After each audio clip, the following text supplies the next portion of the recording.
ṣé nǹkan tí ìyàwó Okanlomo sọ yìí só lè rí bẹ́ẹ̀ sà? Só lè rí bẹ́ẹ̀? Ẹ bá mi wo fídíò yìí. Ẹ ló bá mi. Mo ti láti jọ Monday ni mo ti wà ní hospital.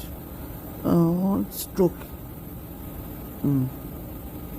Anyway, mi ò rí èèyàn kankan àfi Ọlọ́run.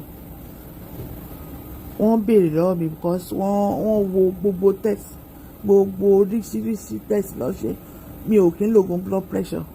Wọ́n ní why tí mo fi ní. Wọ́n wá conclude social worker wá bá mi.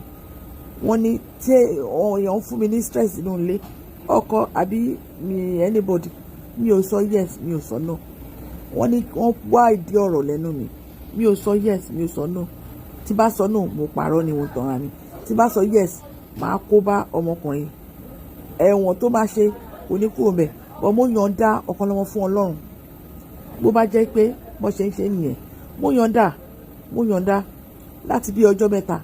Ó rí mi lé, kò pè mí, kò ṣe kankan. Mo tún pé ọmọ ẹ̀ obìnrin, ìyẹn rí mi bí ṣe wà lọ́sítù. Bàbá tó bá pẹ́ rí mi jọ Monday mi ò lè sọ̀rọ̀.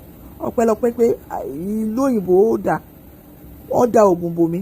Bẹ́ẹ̀ ni mo kọ́ wo fídíò yìí, ó yà mí lẹ́nu torí Okanlomo tèmi mọ̀. Popular figure ni nínú ẹ̀sìn Islam. Tèmi dẹ̀ máa ń fojú pé at least ẹni yìí Ọlọ́run pọ́nlé.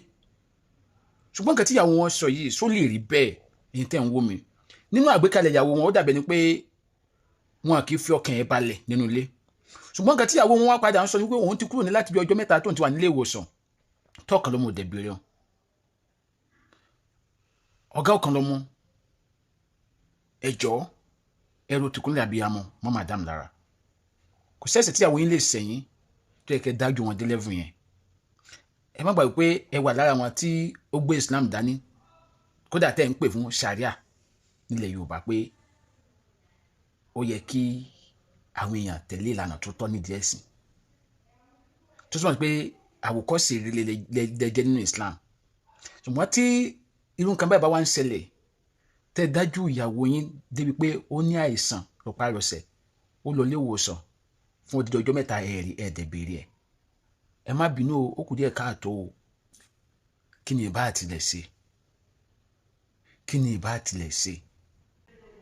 Kí ló ẹ̀ṣẹ̀ ìyàwó wọn? Àmọ́ agbẹ́jọ́ ẹnìkan dá àgbà òṣìkà ni. Má padà release fídíò Okanlomo pẹ̀lú èsì tó náà fọ̀ sí fídíò ìyàwó yìí. Àdèmàdé ló ń sọ̀rọ̀. Ire, ó dàbọ̀.